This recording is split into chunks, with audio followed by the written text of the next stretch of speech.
Pada video sebelumnya, kita telah berhasil menambahkan fasilitas yang memungkinkan kita untuk memodifikasi tulisan yang sudah ada. Kali ini kita akan tambahkan satu fasilitas lagi yang memungkinkan kita untuk menghapus tulisan yang ada. Tetapi di sini, data yang akan dihapus masih tersimpan di database. Jadi, dibuat seolah-olah dimasukkan ke dalam Resicle Bin dalam sistem operasi Windows atau Trash dalam Mac atau Linux. Sehingga ketika kita melakukan query seperti menggunakan metode all ataupun get, data yang berada dalam Trash tidak akan ditampilkan. Tetapi masih ada di database dan kita mempunyai dua pilihan lagi, mengembalikan data dalam Trash atau menghapusnya secara permanen. Fitur semacam ini lebih dikenal dengan soft deletion. Dan fitur soft deletion ini sudah disediakan oleh Laravel. Jadi kita tidak perlu menginstal library atau third party package. Oke, sebelum itu mari kita lakukan beberapa hal. Yang pertama adalah mari kita pisahkan bagian untuk menangani flash message di file index.blade.php ke dalam file terpisah agar file index.blade.php lebih rapi. Dan jika kita ingin melakukan perubahan pada flash message, tinggal langsung buka file yang bersangkutan. Kita buka backend blog index.blade.php dan cut bagian message. Kemudian kita include. Lalu kita buat file baru. Simpan dengan nama message.blade.php dan paste kodenya di sini. Selanjutnya kita akan aktifkan tombol hapus yang ada dalam tabel row. Karena kita menggunakan REST results route, ketika kita ingin menghapus data, kita harus menggunakan metode delete. Anda bisa lihat dengan mengetikkan perintah php artisan route list. Seperti yang terlihat, metode yang digunakan delete, URI yang digunakan backend blog, dan akan dipetakan ke backend blog controller metode destroy. Karena metode delete ini tidak bisa menggunakan link biasa, jadi mari kita taruh dua tombol ini dalam form. Kita tentukan metodenya delete. Dan form actionnya menggunakan rute backend blog destroy.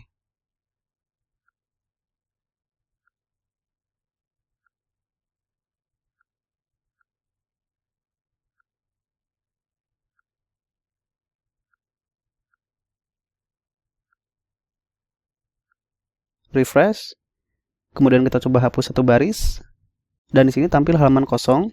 Hal ini karena di kelas blog controller, metode destroy masih berupa metode kosong.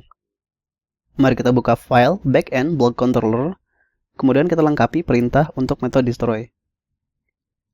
Kita cari tulisan berdasarkan ID,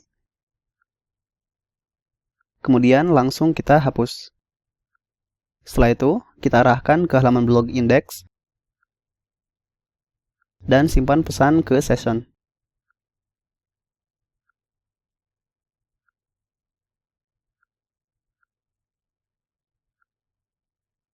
Sekarang kita refresh halaman. Oke, datanya sudah tidak ditampilkan dalam tabel. Dan sekarang ini memang datanya benar-benar dihapus. Lalu bagaimana agar data yang dihapus masih tersimpan di database? Ada beberapa tahap yang perlu kita lakukan. Pertama, kita harus menambahkan kolom baru dengan nama deleted at bertipe timestamp. Untuk melakukannya, mari kita buat migration baru.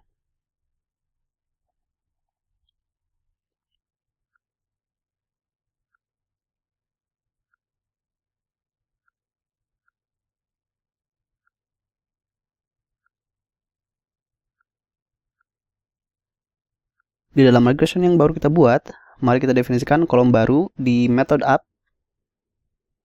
Di sini kita bisa tambahkan kolom deleted at bertipe timestamp, atau kita juga bisa menggunakan metode soft delete. Di method down, kita lakukan kebalikannya, hapus kolom deleted at. Kita bisa menggunakan drop column, atau bisa juga menggunakan metode drop soft delete. Sekarang kita jalankan migration terakhir. Setelah kolom deleted at kita tambahkan di tabel, tahap selanjutnya adalah menambahkan trait soft delete di model post. Kita buka model post, dan di sini kita panggil trait soft delete. Sekarang mari kita coba hapus lagi satu baris. Muncul error. Saya lupa tadi untuk mengimport namespace dari trait soft delete.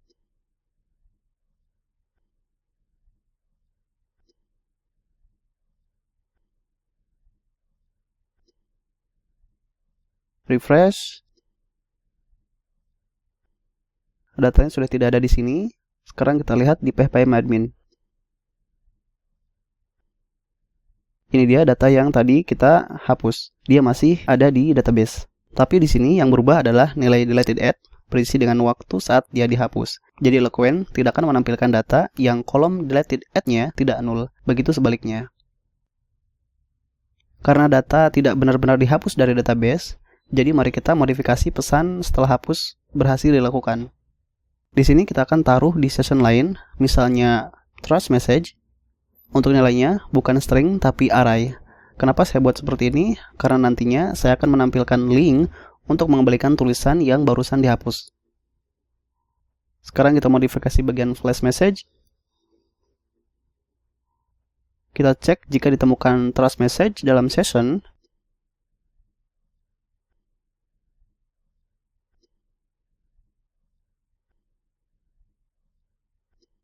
Kita ekstrak pesan dan ID tulisan.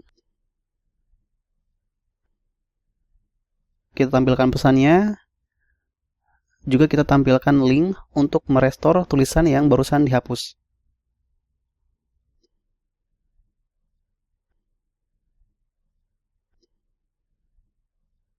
Di sini kita menggunakan rute backend blog restore dan rute ini belum ada. Jadi mari kita buat dulu.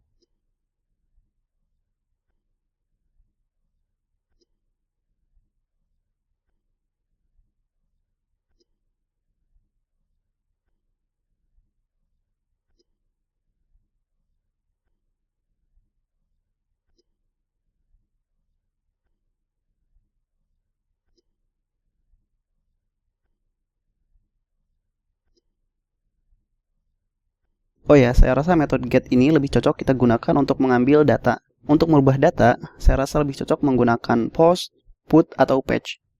Di sini saya akan menggunakan metode put saja, karena hanya akan mengubah nilai dari deleted at.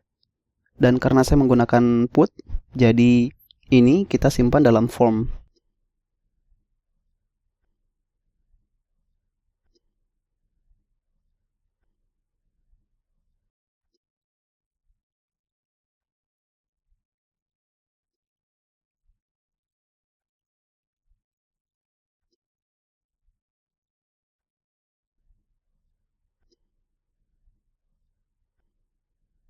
Sekarang mari kita coba hapus satu tulisan lain. Muncul pesan dan juga link untuk undo. Kita coba klik undo. Akan muncul error karena metode restore belum ada dalam blog controller. Sekarang mari kita buat metode restore di blog controller. Kita tidak bisa menggunakan cara biasa, yaitu post, find, or fail untuk mengambil tulisan yang telah dimasukkan ke dalam trust.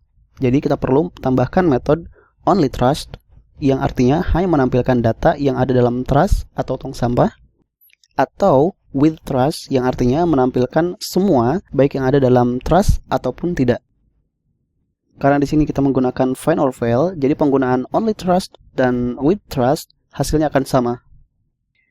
Untuk mengembalikan data dari trust atau tong sampah, kita gunakan metode restore.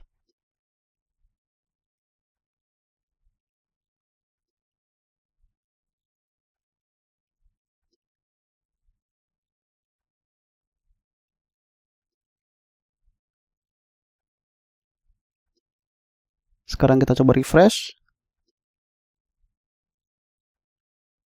Oke, sekarang data yang dalam tong sampah sudah berhasil dikembalikan.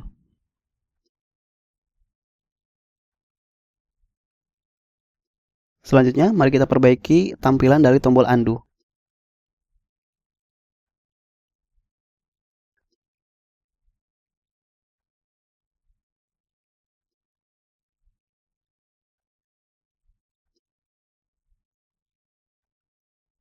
Sekarang kita coba hapus tulisan lain. Muncul pesan.